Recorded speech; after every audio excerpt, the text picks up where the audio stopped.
to defend Trump supporters from hysterical liberals. Mike Rowe suffers no fools. He is a hard-working champion of the middle class who adds humor to make serious topics bearable. But one thing he stays away from for the most part is politics. Advertisement. He has in the past stepped up to defend Trump, but he made clear he was defending the office as well as the man and takes extra delight in smashing liberals against their rocky shores of their hysterical fake outrage. So when Mike posted a question on his Facebook page and one hysterical liberal tried to mock Mike and all Trump supporters and call him a white nationalist, Rowe stepped up and smacked the guy back to reality. Chuck Adkins wrote to Mike, "One of the tenets of white nationalism is that college-educated people are academic elitists." Comment? No. I'm not surprised. You never take a political stand because you don't want to alienate anybody. It's bad for business. I get it. But there is a current of anti-intellectualism in this country, promoted by Republicans. Those people love you, and they think your initiative is their initiative. Meanwhile, the rest of the world is kicking our ass academically. Advertisement. And Rowe let him have it. Since we're being candid, allow me to say how much I dislike your post. Everything about it annoys me, your smug and snarky tone, your appalling grammar, your complete lack of evidence to support your claims, and of course, the overarching logical fallacy that informs your entire position. What really bugs me though, is the fact that you're not entirely wrong. It's true, I haven't shared any political opinions this week, in part anyway, because doing so might very well be bad for business. What can I say? I work for half a dozen different companies, none of whom pay me to share my political opinions. I run a nonpartisan foundation, I'm about to launch a new show on Facebook, and I'm very aware that celebrities pay a price for opening their big fat gobs. Gilbert Gottfried, Kathy Griffin, Colin Kaepernick, Milo Yiannopoulos. Even that guy from Google who just got himself fired for mouthing off. There's no getting around it, the First Amendment does not guarantee the freedom to speak without consequences. And really, that's fine by me. Smart guy this Mike Rowe. I wish all our celebrities were just like him. So no, I'm not going to share my personal feelings about Charlottesville, President Trump, or the current effort to remove thousands of statues of long-dead soldiers from the public square. Not just because it's bad for business, but because it's annoying. I can't think of a single celebrity whose political opinion I value, and I'm not going to assume the country feels any differently about mine, Rowe wrote. So, rather than blow myself up, or chime in with all the obvious observations about the cowardly scum in the pointy hats, I'm going to talk instead about my belief that comments like yours pose a far greater threat to the future of our country than the existence of a memorial to Thomas Jefferson, or a monument to George Washington. Ready? Then Mike calmly explained the fact of life to this guy and to every hysterical liberal in America.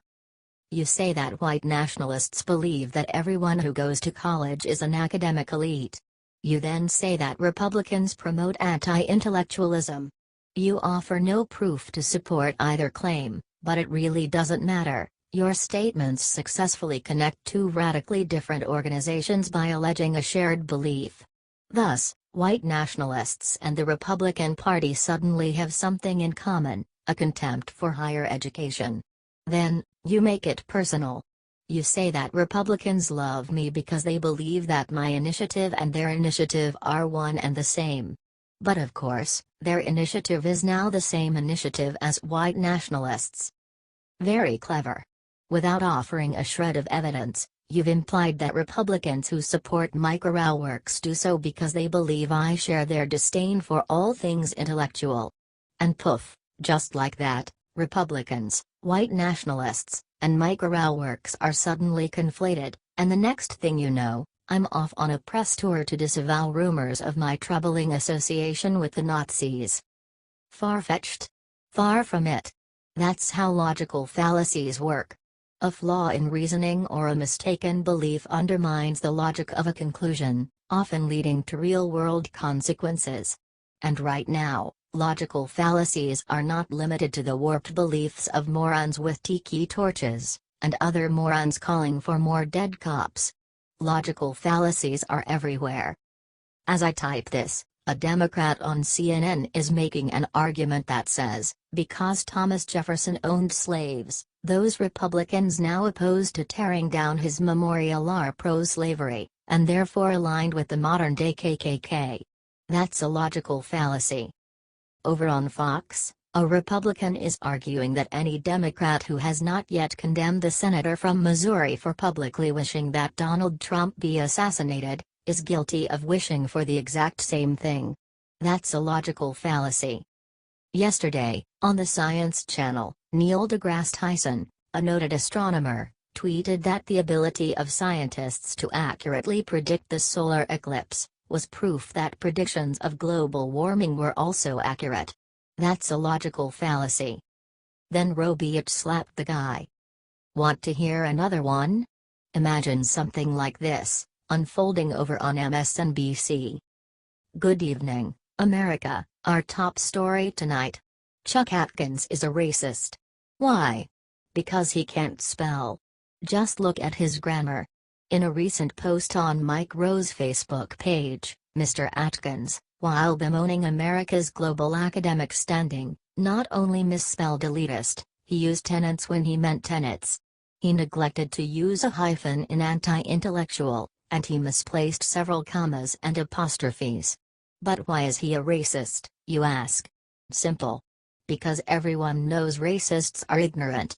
Chuck Atkins is clearly a poor speller. Poor spelling and grammar are signs of ignorance. Ergo, Chuck Atkins is a racist. Boom. The matter is settled.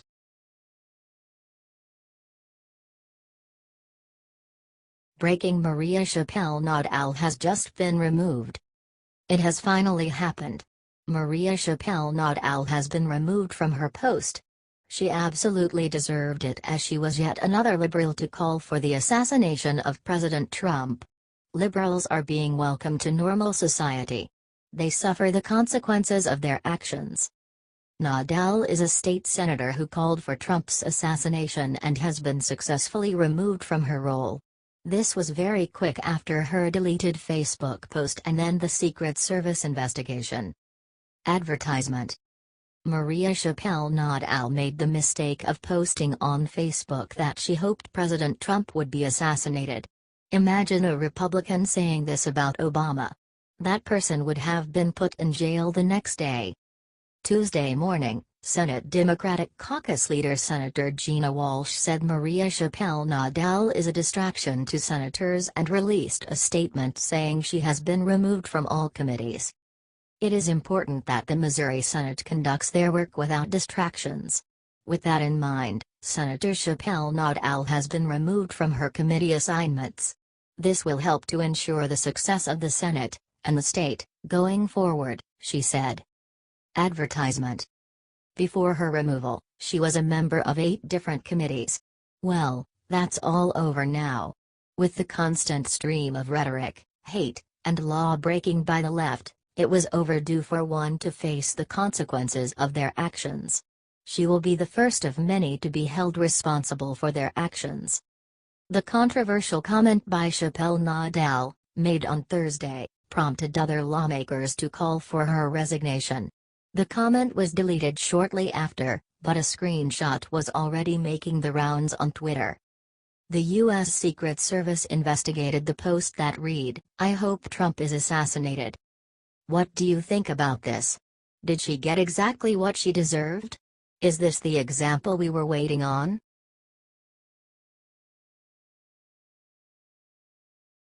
Queen Elizabeth reveals heartbreaking secret hurt her deeply after Diana's death.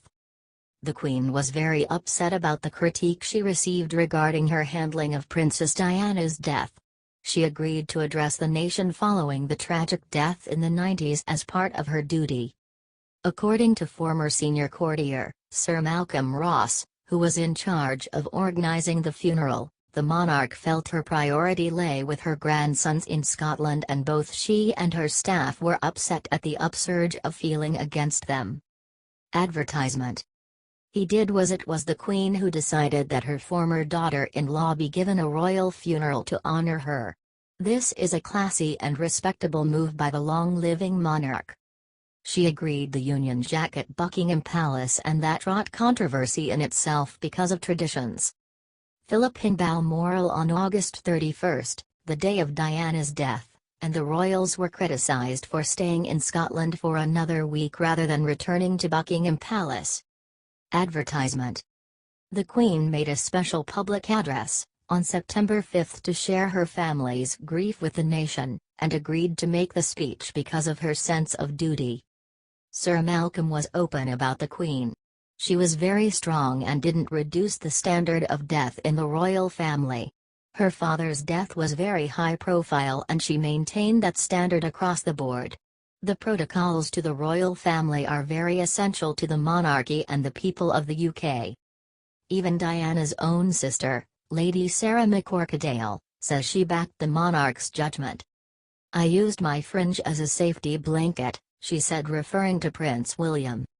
If you were the grandmother of a 12-year-old and a 15-year-old whose mother had just been killed in a car crash, she did absolutely the right thing. What do you think of the Queen?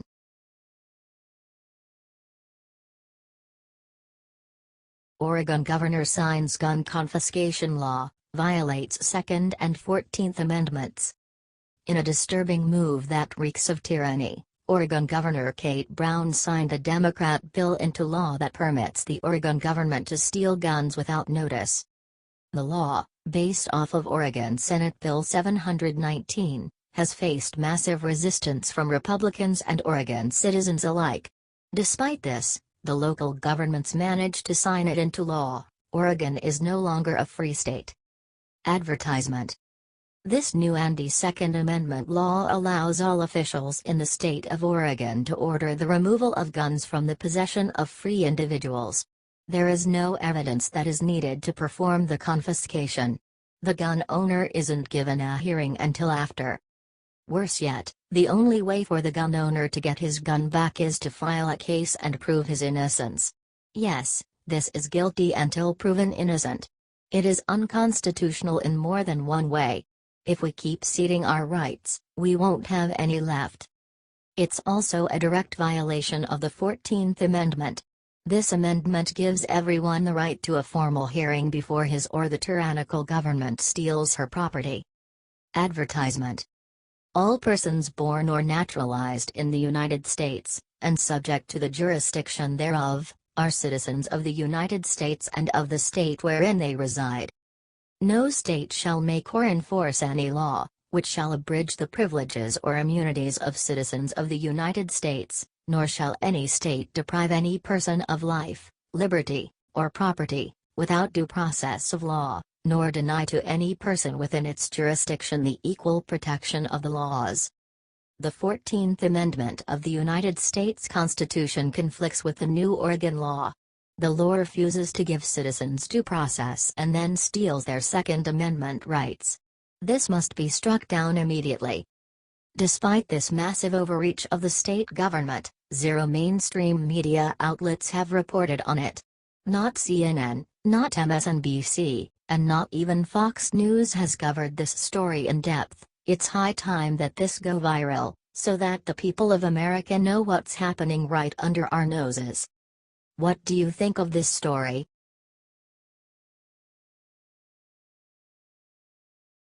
Condi Rice breaks her silence, gives liberals devastating history lesson. Former Secretary of State Condoleezza Rice is a smart woman and is admired around the world. She is accomplished and an excellent representation of the best of what America stands for. So when she talks, people, even liberals, tend to actually listen. Advertisement. Which is so rare these days, to have people actually listen to one another rather than shout at each other. She went on Fox and Friends yesterday morning to push her new book, Democracy: Stories from the Long Road to Freedom. She does not shy away from America's past, the good and the bad, which includes slavery and the Civil War. Co-host Brian Kilmeade asked her straight away, "I want to talk about where your book starts, and that's our Constitution. As an African American woman, do you see yourself in this Constitution? Do you think that, when we look at 9 of our first 12 presidents as slave owners, should we start taking their statues down and say, "We're embarrassed by you"? In a word, no, Rice said before continuing. Advertisement. I am a firm believer in keep your history before you. So I don't actually want to rename things that were named for slave owners. I want us to have to look at those names, and realize what they did, and be able to tell our kids what they did and for them to have a sense of their own history. Rice is senior fellow at the Stanford School of Business, then gave the liberals an important history lesson. When you start wiping out your history, sanitizing your history to make you feel better, it's a bad thing. She noted that her ancestors were originally counted as 3/5 of a man, and recounted what her father went through just trying to register to vote in Birmingham, Alabama in 1952. She retold a story from 2005 when she stood in the Ben Franklin room of the State Department and was administered an oath of office by a Jewish woman Supreme Court Justice. That's the story of America, she said before concluding with, George Washington, Thomas Jefferson, and other slave owners were people of their times. What we should celebrate is that from the Jeffersons and the Washingtons as slave owners. Look at where we are now.